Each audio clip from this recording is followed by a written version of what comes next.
Hello guys, welcome to my channel. நம்ம இந்த video என்ன பார்க்க போகிறோன்னா பைச்சாம் விஎஸ் அனகொண்டா. சரி, பைச்சாம்னா என்ன, அனகொண்டான்னு சொல்லி ஒரு சின்ன வித்தியாசத்தை பார்க்க போகிறோம். சரி, பைச்சாம் பற்றி நம்ம ஃபஸ்ட்டு பார்க்க போகிறோம். பைச்சாமில் வந்து ரெண்டு இருக்குது, ஓகேவா? ஒன்று ப்ரீ வெர்ஷன், இன்னொன்று வந்து ப்ரொஃபஷனல் வெர்ஷன். ப்ரீ வெர்ஷன் வந்து நார்மலாக வந்து நீங்கள் ஒரு பேசிக்கான சின்டெக்ஸை வந்து யூஸ் பண்ணுற மாதிரி இருக்கும். அதே வந்து ப்ரொஃபஷனலில் பார்த்தீங்கன்னா ஒரு கொஞ்சம் அட்வான்ஸாக மிஷின் லேர்னிங், டேட்டா சயின்ஸ், அப்புறம் ஒரு பைத்தான் வச்சு ஒரு வெப்சைட் க்ரியேட் பண்ணுறீங்க. For examples Django, flask, pyramid, இந்த மாதிரி ஃப்ரேம் ஒர்க் யூஸ் பண்ணி நீங்கள் ஒரு வெப்சைட் க்ரியேட் பண்ண போகிறீங்க அப்படின்னா ப்ரொஃபஷனல் யூஸ் ஆகும். பட் ப்ரொஃபஷனல் வந்து நீங்கள் பே பண்ணி யூஸ் பண்ணுற மாதிரி இருக்கும் அந்த சாஃப்ட்வேர். இல்லை, நான் கொஞ்சம் ஃப்ரீயாக யூஸ் பண்ணோம், இந்த மாதிரி data science, machine learning, artificial intelligence நான் ஃப்ரீயாக கற்றுக்கிற ஒரு டூல், அதாவது அந்த மாதிரி ஒரு டூல் வேணும் அப்படின்னு கேட்டேன்னா அனகொண்டா. இதில் நிறைய பேர் என்ன நினச்சிக்கிறாங்கன்னா அனகொண்டா ஒரு ஐடியா அப்படின்னு கேட்குறாங்க.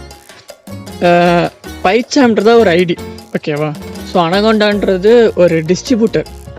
அவங்க என்ன பண்ணுவாங்கன்னா ஒரு லைப்ரரிஸை டிஸ்ட்ரிபியூட் பண்ணுவாங்க, ஓகேவா? நம்மளுக்கு தேவையான லைப்ரரிஸ்க்கு அவங்க ப்ரொவைட் பண்ணுவாங்க, ஓகேவா? ஸோ அது மட்டும் இல்லாமல் சில என்னென்னா சில 1-2 ஐடியா கொடுக்குறாங்க. ஃபார் எக்ஸாம்பிள் ஸ்பைடர்ன்றது ஒரு ஐடி, ஓகேவா?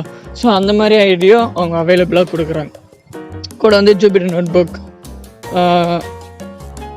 ஸோ அதுக்கப்புறம் கெர்னல், ஸோ இந்த மாதிரி தனித்தனியாக நம்மளுக்கு கொடுக்குறாங்க. ஸோ இது எப்படி யூஸ் பண்ணோம்னா ஒரு அனகொண்டா நார்மலாக இன்ஸ்டால் பண்ணி கமெண்டு ஒரு நோட் பேடில் டைப் பண்ணி கமெண்டில் வந்து நம்ம ரன் பண்ணி பார்க்குற மாதிரி. இதில் வந்து நீங்கள் மிஷின் லேர்னிங், ஆர்டிஃபிஷியல், ஸோ இது எல்லாமே வந்து ஃப்ரீ சோர்ஸாக உங்களுக்கு கிடைக்கும். இப்போ யாராவது நீங்கள் அனகொண்டா இன்ஸ்டால் பண்ணி யூஸ் பண்ணோன்னா உங்களுக்கு எப்படி இன்ஸ்டால் பண்ண அப்படி தெரிஞ்சுங்கன்னா கீழே வந்து லிங்க் கொடுத்துருக்குறேன். அந்த லிங்க்கு போய் நீங்கள் அனகொண்டா எப்படி இன்ஸ்டால் பண்ணுறது அப்படின்னு சொல்லி பார்த்துக்கணும். இதுதான் பைச்சாம்க்கும் அனகொண்டாக்கும் ஒரு வித்தியாசம், ஓகேவா?